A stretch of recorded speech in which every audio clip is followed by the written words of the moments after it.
When I was 17, I had just given up trying to be friendly and charming, right? I was still in high school and I felt so stuck being around all the same people that I had grown up with, who I thought didn't like me, didn't understand me. I was an outcast.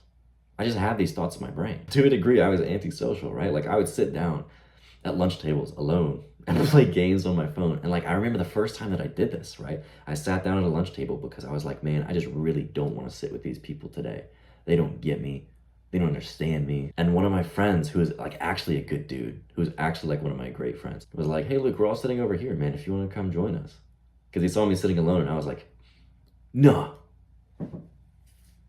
Wiping my emo hair out of my face. I'm gonna sit on my own. I was going through a time, man. But yeah, I was that kid who sat alone at lunch tables and played games on his phone. And when I went to college, I had to turn all of that around and learn as much as I could about being charismatic and likable, because I couldn't do that again. As much as I didn't want to admit it, I felt so hurt and alone that year because I had been isolating myself, because I had perceived myself to be so different from these other people. And I wasn't going to allow that to happen to me again. When you weren't brought up in a household that displays great social skills, it's like you start at a disadvantage. You don't know the basic habits and tiny things that come into play whenever you're trying to connect with people that other people were naturally encouraged to develop whenever they were growing up. But this isn't a bad thing, because you can change that. You can consciously develop and learn about charisma and social skills. But when you consciously keep these habits in mind and learn them and implement them, you're not only going to do well, but you're going to outpace anyone who's never had to think about them. You become the charismatic guy that you've always looked up to or even been a little bit jealous of. My name is Luke Grenoble, and you found yourself among a gang of young men who are no longer settling for the monotony and depression of living a life that average social skills affords you. If that sounds like something that you want to be a part of, hit subscribe right now. I'm going to tell you the 5 basic habits that made me into the kind of person that makes friends anywhere that I go. The first one is meditation. So think back to a time when you felt really understood, right? Imagine what it was like when you were in this conversation with this person. They were probably looking you in the eye. They were probably listening to every word that you said. They gave you a really good response after thinking about it for a bit. It was well thought out, right? And this isn't because they're thinking of the top 10 hacks and top 10 tricks to make people like you. This is because they're present. They aren't overthinking about how much eye contact they're making. They're present. They're in the moment. They're exactly with you. They don't have anything else on their mind other than the conversation at heart. And whenever you can implement this, because presence is one of the keys to charisma, whenever you can implement this, people are going to feel so heard and connected around you. And they're going to be able to open up like they never have before. And this is a double whammy, because on top of connecting better with people, it just helps your mental health, bro. People with good mental health and good vibes want to be around people who also have good mental health and positivity. Download the app Medito. I'm not sponsored, but it's what I use. Use it for 10 minutes a day and meditate every day for the rest of your life. Next thing, practice your smile, bro, because right now you're out here smiling like this. Like that's not smiling, dude. That's baring your teeth. So literally look in the mirror and practice what your smile is like. Pay specific attention to how your muscles feel whenever you smile the way you want. And how do you know how to smile right? Look at pictures of you whenever you were genuinely happy. Whenever you're mid-laugh, what does it look like? You probably have an open mouth. There's probably a gap in your teeth. Your bottom lip is probably relaxed. The smile is touching your eyes. Look at yourself in the mirror and smile like that as much as you can, and literally look at like the different parts of your lips and be like, okay, my bottom lip is not quite relaxed. I'm gonna relax it more. And it looks weird for me to do right here with you, but like, stay with me, bro. When you're doing this in the mirror, it's not gonna be weird. What you wanna do is get your smile about right, how you want it. And that looks pretty good. And then you wanna look away from the mirror, do it, and then look back and adjust. See where you are fucking up. Oh man, my bottom lip is not relaxed at all. And now you can relax that shit and go, that looks much better. And then do it again until you practice it enough that you can just do it. And this is going to help you take better pictures and not look like an awkward motherfucker. But on top of that, now that you practice your smile, whenever someone does come up with a picture and they're like, say cheese, don't say freaking cheese, bro. Do not say cheese. Because when you do, you smile like a toddler on his first picture day, bro. You go. What happens when you do that is you're flexing your mouth in a way that's really weird, bro. Cheese, look at that. That's not a great smile. Instead, say money. Money. Because when you say money, it naturally makes your mouth want to go in a way that is like when you naturally smile.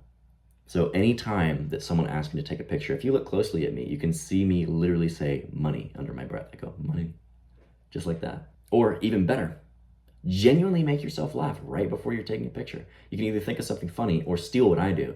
What I do is I just smile like a goofy ass toddler until I genuinely make myself laugh. Like, I think it's really funny for like someone to say cheese and then for me to give the worst smile possible, and that genuinely makes me laugh. So then I'm able to give a good smile. So someone says, Luke, say cheese, and I'm like, I naturally, right, I just did it. I naturally break out in a laugh like that, and that's a pretty good smile. Next is deep journaling, and this is going to help you become more self-aware. Now you're, Luke, what do I really need to journal to be more sociable? Yes, you do, because self-awareness is a fucking superpower, bro. It makes you untouchable. Because when you get an honest look at yourself, no rejection is going to hurt you. You recognize and overcome insecurities that you did not even realize that you had. And you no longer fear talking to people. Like, I used to be really self-conscious about a lot of things, and people would come up to me and like look at me in pictures and be like, man, your skin's so pale, bro. And if I genuinely thought it was weird for me to be pale and I didn't realize that I was different from other people because my skin couldn't like tan in the same way, I'd be like, what? Is something wrong with me? Am I actually pale? I'd be overthinking it. But now I know, yeah, I'm pale. I'm just ginger. That's just how it is. That's not something I'm going to be afraid of. I've accepted it. Now if someone's trying to razz me for my skin, it's just an unoriginal joke. I'm like, oh yeah, that's really funny, bro. And you start to build unshakable confidence when you do this. So every week for 30 minutes, sit down and ask yourself a specific question that you're struggling with. It doesn't have to be social skills related, but the more specific, the better. You can be like, why do I fear approaching women? Or why can't I make solid connections with men? Once you have this question, ask why. 5 more times. This gets you to the deep root cause, and this is called Socratic reasoning, right? Whenever you ask why and keep asking why after you give yourself answers, you're getting to the deep beliefs and causes that are actually making you have this symptom, because it's not actually the problem, it's just the symptom, right? Now you get to the deep problem and you're able to solve it from the root, because that's how you kill a weed. You don't cut it down because it's just going to keep growing back. You have to dig it out at the root. So whenever you keep asking why like this, you're going to get to something that's like, because I didn't have a solid father figure who made me feel comfortable being myself. Okay, great. Now you have a deep reason and a belief that you can work on. Brainstorm ways to overcome that. Maybe I can repair my relationship with my father. Maybe I could do an hour of research on how to feel comfortable with yourself and start implementing things from whatever other people who have solved this problem have figured out. Because this is power leveling right here. Nothing is going to make you faster progress in social skills and in life than by deep journaling and figuring out the root causes to shit. The next thing is gratitude journaling. Oh my God, Luke, more journaling. Dude, trust me. Trust me, this shit works. Whenever you gratitude journal, you just become more optimistic and happy and fun to be around person. Because it makes sense when you're thinking about it and you're wiring your brain to think about, oh, what are all the amazing things that I have in my life right now? It's going to be so much harder for you to get in your head and be sad whenever your brain is naturally wired to think about all the great things. You're more willing to genuinely compliment people, say thank you, and just genuinely feel close to other people. So every day, write down 3 things that you're grateful for and genuinely think about what life would be like without them. Man, if I didn't have my dog, my house would be a lot more quiet. Or I wouldn't be able to play fetch with her anymore. And man, I wouldn't be able to give her all the good pets. Yeah, I'm pretty damn grateful for my dog. People will want to hang around your good, positive energy because they want that too, right? They want that to rub off on them. Last thing, and the most important, is talk to strangers. There is a study published in the Journal of Experimental Psychology, and it showed that people who were talking to strangers felt less awkward, more confident, and less afraid of rejection. What they had is they had 2 groups of people, right? One was given the task to look for a stranger doing a specific thing, like look for a guy drinking a cup of coffee on the train. The other group on the train were told to look for the guy with the cup of coffee and then start a conversation with him. And the people who started a conversation with him, not only were they happier, not only were they more confident and had a better time that day, but the people they talked to also were happier and had a better time. People don't approach other people and start conversations because they assume that other people are closed off. They don't want to talk to other people. You'd be bothering them. You'd be fucking bothering them, bro. People are more open to talking to strangers than you think and just having random conversations. And it's going to make both of you feel better in the long run. So why not do it? Approach people who you think are cool and people who you don't think are cool. Maybe this dude's wearing a sick indie fit and I'm like, bro, do you thrift? But also, I might just approach an old man who's drinking a cup of coffee. I'll be like, hey, how you doing? How's it going? Talk to everyone in every situation that you're in. If you're sitting down next to somebody in a plane, don't give the awkward, hi. And then that's it. The little under your breath, fucking, hi. You know the one I'm talking about, bro.